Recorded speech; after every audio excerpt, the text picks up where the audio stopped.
It hurts. The baby is coming. Min-jae, please, I need you now! Why are you ignoring me? Ah! Ah! It hurts so much! Look at me! Look at me! Please, stay long. You're not even looking at me. The contraction ripped through me like a knife. I screamed. And Min-jae didn't even look up from his phone. Can you keep it down, he said. I'm handling something. I stared at him through tears I refused to let fall. My water had broken 20 minutes ago in the living room of his penthouse. 20 minutes of him texting.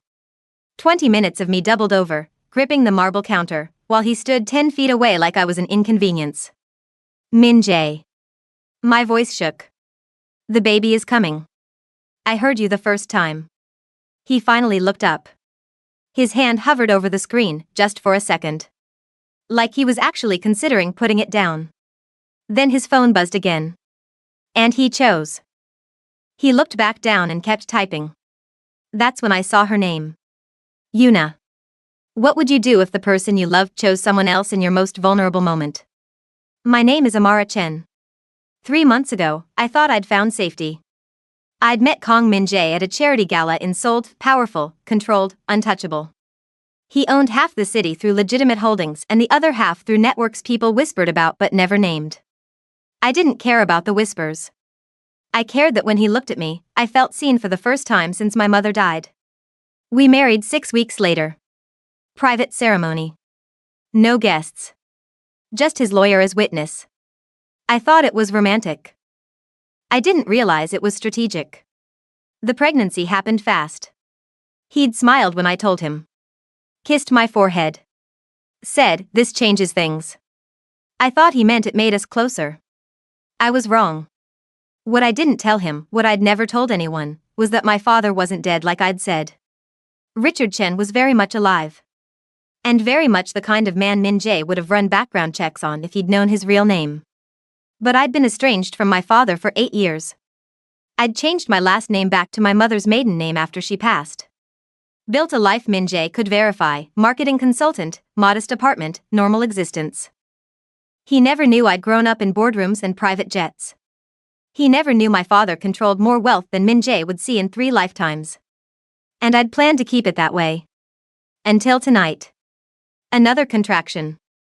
I gasped, gripping the counter so hard my knuckles went white. Min-jae. Hospital.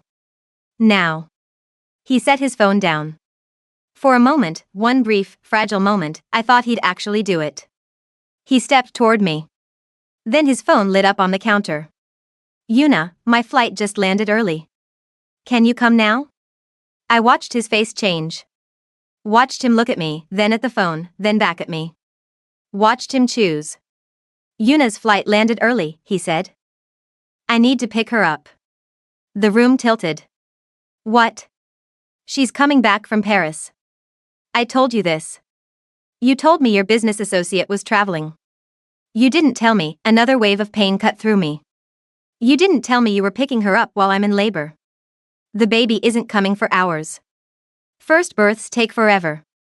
You're being dramatic. Dramatic? My voice came out strangled. I'll take you after I pick her up. It's 30 minutes. You'll be fine. 30 minutes? He grabbed his car keys. I'm calling an ambulance, I said. He stopped. Turned. For just a second, I saw something in his eyes. Guilt, maybe. Doubt. Then it was gone. Don't waste money on an ambulance. I'll be back soon. Min-jae. But he was already walking toward the door. Both things matter to me, Amara. You and Yuna. Why can't you understand that? The door closed behind him. And I understood perfectly. I dialed Zainab with shaking hands. Amara? What's wrong? I'm in labor. Min-jae left to pick up his mistress from the airport. Can you? She didn't let me finish. I'm 20 minutes away. Don't move. I slid down to the floor, back against the kitchen counter. His phone buzzed on the marble where he'd forgotten it. I shouldn't have looked. But I did. Yuna, I missed you so much. I can't wait to see you. Min-jae, I'm on my way. Leaving now. Yuna, what about your wife? Min-jae, she'll be fine. This matters more. Another contraction hit. But the pain in my chest was worse. This matters more. Not the baby. Not me. Her. Zainab walked in like a force of nature. She took one look at me on the floor and her entire face hardened. Where is he? Airport. Airport? Picking up Yuna. I'm going to kill him. Get in line. She grabbed my bag, helped me to my feet. Another contraction. Bigger. Closer. We need to go, Zainab said. Now. We were halfway to the door when it opened. Min-jae walked in. With Yuna. She was beautiful. Objectively, devastatingly beautiful. Long black hair, perfect skin, designer luggage that probably cost more than most people's cars. She looked at me, sweating, in pain, clearly in labor, and her smile didn't falter. Oh. Is this a bad time? Min-jae moved toward me. I came back, he said, like he deserved credit. You brought her. She needed a ride. Her driver cancelled. Her driver, I couldn't even finish the sentence. Yuna set down her luggage carefully. I can wait in the car if this is uncomfortable. Uncomfortable? Zainab's voice could have cut glass. She's in labor. Right. Yuna looked at Min-jae. Should I just order a car then? Since you'll be busy? Another contraction hit. I gasped, doubling over. Zainab caught me. We're leaving. Now. Min-jae hesitated. I saw it. 1 second where he looked at me, really looked at me, like he was actually seeing what was happening. Then Yuna touched his arm. Min-jae, my luggage is heavy.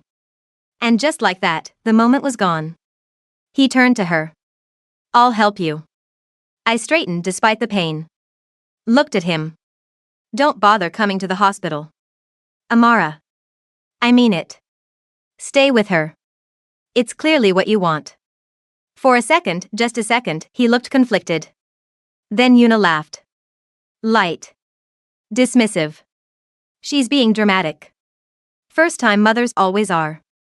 And Min-jae's face cleared. You're right, he said. To her. Not to me. I walked out. Zainab followed. Behind us, I heard Yuna's voice. That was awkward. Want to grab dinner after you drop me home? And I heard Min-jae say, yeah. Let me just make sure she gets to the hospital first. Make sure she gets to the hospital. Like it was a favor. Like his child being born was a task on his to-do list. Would you have walked out? Or stayed and fought? In the car, between contractions, I made a call. I hadn't spoken to my father in 8 years. Not since the fight that ended with me screaming that I'd rather be poor than live under his control. Not since I'd walked away from everything, the money, the name, the empire he'd built. But I still had his number. He answered on the first ring. Amara. His voice was exactly as I remembered. Deep. Certain. Unmovable. Dad. Silence. Then, are you hurt? I'm in labor. Where's your husband? With his mistress. The silence that followed was different. Colder. Tell me everything. So I did. Every detail. Every moment. Every choice Min-jae had made. When I finished, my father was quiet for exactly 3 seconds. I'll be there in an hour. Dad. 1 hour, Amara. And when I arrive, I want you to let me do what I do best. Which is destroy the things that hurt my daughter. The contractions were 90 seconds apart when we arrived. They rushed me into delivery.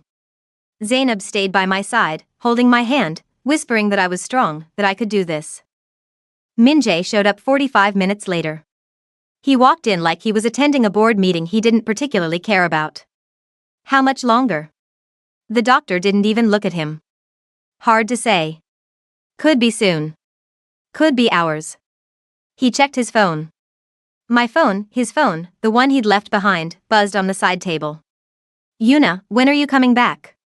I'm lonely. Yuna, did you forget about dinner? Yuna, Min-jae? I watched his face as he read them. Watched him type a response. Another contraction. Bigger. Brutal. You can leave, I said through gritted teeth. I'm here, aren't I? Your body is here. You're not. He sighed. What do you want from me, Amara? I want you to care. I do care. I'm here. You're here because it would look bad if you weren't. He didn't deny it. The buzzing started again. Over and over and over. Every notification was her. Every time his phone lit up, I knew it was Yuna. And every time he checked it. Turn it off, Zainab finally snapped. It's important. Your wife is giving birth to your child. That's important. Your mistress texting you about dinner is noise.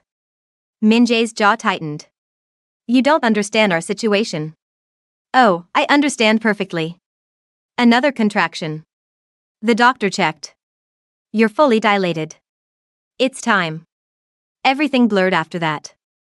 Pain. Pressure. Zainab's voice. The doctor's instructions. And Min-jae's phone buzzing. Over. And over.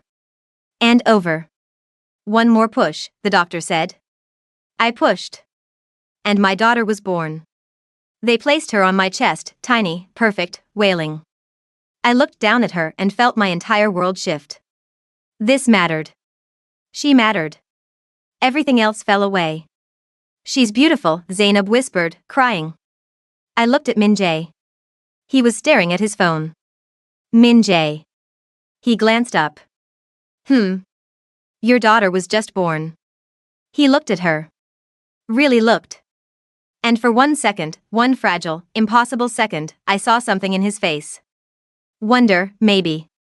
Or fear. Then his phone rang. Yuna's name flashed on the screen. He looked at it. Looked at our daughter. Looked back at the phone. I need to take this, he said. And he walked out. The door closed behind him. Zainab stared after him, speechless. I held my daughter closer. And I stopped waiting for him to choose us. Because he already had. And we weren't it. 20 minutes later, the door opened. I expected Min-jae. It wasn't. My father walked in. Richard Chin hadn't aged a day. Same sharp suit. Same commanding presence. Same eyes that could read a boardroom or a battlefield in seconds. Behind him stood 4 men. 3 lawyers. One I didn't recognize. Zainab's eyes went wide. Amara, who is that? My father. Your father? I thought. I lied. Richard walked to my bedside. Looked down at his granddaughter. For a moment, his expression softened completely. She's perfect. She is. What's her name? I haven't decided yet. He smiled. Just barely. Your mother would have loved her. The door opened again. Min-jae walked in, phone still in hand. He stopped when he saw Richard. And the lawyers. Who are you? Richard turned. Slowly. Deliberately. Richard Chen. Amara's father. Min-jae blinked. She said her father was dead. She says a lot of things. Mostly to people who don't deserve the truth. Min-jae's expression shifted. Recognition dawning. Richard Chen. As in Chin Technologies? Chen Holdings? Among other things. That's, you own. More than you, certainly. Richard gestured to one of the lawyers. Mr. Kong, you're being served. The lawyer stepped forward, handed Min-jae a folder. Min-jae stared. What is this? Divorce papers. Full custody to Amara. No unsupervised visitation. Division of assets heavily in her favor. She keeps the penthouse, the car, and a settlement of $70 million. 70, this is insane. You can't enforce this. I can. I will. Oh, and one more thing. Richard pulled out his phone. Made a call. It's done? Good. He hung up. Looked at Min Jae. I'm moving to acquire controlling interest in your Macau casino, your Busan shipping operation, and your Hong Kong logistics network. Min Jae went pale. That'll take you months. Years, even. You can't. Wrong. The fourth man stepped forward. Handed Min Jae a tablet. Check the timestamps. Min Jae scrolled. His face drained of color completely. These were filed 20 minutes ago. Correct. That's impossible. You'd need money? Lawyers? Connections? Richard smiled. It didn't reach his eyes. I have all three. What I don't have is patience for men who abandon my daughter during labor to pick up their mistresses from the airport. How did you? I know everything. The texts. The timeline. Yuna's flight number. The restaurant reservation you made for tonight while your wife was in the delivery room. Richard stepped closer. You chose a necklace over your child. So I'm choosing to dismantle everything you've built. Piece by piece. Deal by deal. Until you understand what powerlessness feels like. Min Jae looked at me. For the first time, I saw real fear in his eyes. Amara. Tell him this is insane. I looked down at my daughter. Then back at him. No. You can't do this. I'm not doing anything, I said quietly. He is. And honestly? You deserve every second of it. This won't work, Min Jae said, turning to Richard. You think you can just swoop in and... This won't happen overnight, Min Jae continued, voice rising. Legal battles. Regulatory approval. My board will. It already happened. Richard's voice was soft. Final. 23 minutes ago, to be precise. Your board received my offer. They accepted. Unanimously. That's impossible. You should have paid them better. Made them loyal. Given them a reason to stay. Richard straightened his cuffs. You didn't. So they didn't. Min Jae was shaking now. Amara. Please. I didn't answer. Richard nodded to the lawyers. We're done here. They filed out. Min Jae stood there, papers in hand, staring at nothing. Then he looked at me one last time. I made a mistake. You made a choice. I didn't know. You knew exactly what you were doing. Every single time. He opened his mouth. Closed it. Then he left. The door closed behind him. And I felt nothing. The hospital released me 3 days later. Min Jae tried to visit twice. Security turned him away both times. Yuna posted a photo on social media that night, her and Min Jae at a restaurant, her wearing that $300,000 necklace. Caption, when you're his priority, with a crown emoji. The post went viral. But not the way she expected. Someone had leaked the timeline. The receipts. The texts. Everything. Within 6 hours, the comments were brutal. His wife was giving birth while he was buying you jewelry? This is disgusting. Congratulations, you're dating a man who abandoned his newborn. By morning, she'd deleted it. But screenshots lived forever. Yuna's reputation tanked overnight. The influencer sponsors dropped her. The luxury brands she repped cut ties. And Min Jae? His businesses collapsed faster than even my father predicted. Investors pulled out. Partners severed ties. The public backlash was merciless. Nobody wanted to be associated with the man who chose his mistress over his child. 3 weeks later, Yuna left him. Posted a statement about prioritizing her mental health and choosing better partners. Min Jae was photographed leaving a bar alone at 3 a.m. The photo went viral with the caption, "Karma looks good on you." 1 month later, I stood in the penthouse, my penthouse now, holding my daughter. Zainab was helping me sort through Min Jae's remaining things. You could have taken him for more, you know. 70 million is enough. Your dad could have destroyed him completely. He did, I said. Min Jae destroyed himself. We just watched. My phone rang. Unknown number. I answered. Hello? It's me. Min Jae. I almost hung up. What do you want? I want to see her. My daughter. You saw her. For 5 minutes. Then you left to answer Yuna's call. I made a mistake. You made 50 mistakes. Which one are you apologizing for? Silence. I'm sorry for all of it. For choosing Yuna. For leaving during labor. For not realizing what I had until it was gone. That's not good enough. Then what is? Nothing. There's nothing you can say that will change what you did. So that's it? I never get to be her father? You had one chance to be the father she needed. You chose a necklace instead. I heard him breathing on the other end. What do I do now? You live with it. I hung up. Zainab looked at me. No regrets? None. I looked down at my daughter, Lily, I'd named her. After my mother. She was asleep. Perfect. Tiny fists curled against my chest. She's lucky to have you, Zainab said. I'm lucky to have her. My father visited that evening. He held Lily carefully, like she was made of glass. You're stronger than I gave you credit for. I learned from the best. He smiled.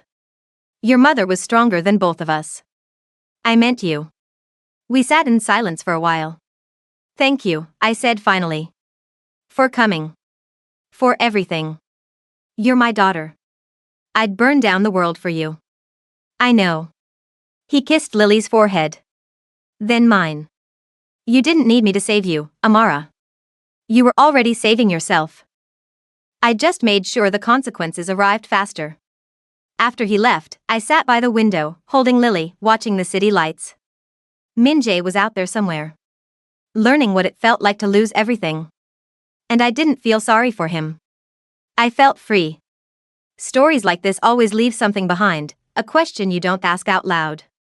If the person you love chose someone else in your most vulnerable moment, would you forgive them? Or would you walk away and never look back? This is just one story in a world full of silent revenge and hidden power. If you want to see what happens when people underestimate the wrong person, you already know what to do. Tell me honestly, would you have forgiven him? Or did he deserve exactly what he got? Freedom doesn't announce itself. It doesn't feel like revenge or victory or justice. It feels like holding your daughter at 2 a.m. and realizing the person who hurt you doesn't get to hurt you anymore. That's not forgiveness. That's survival. And sometimes survival looks exactly like winning.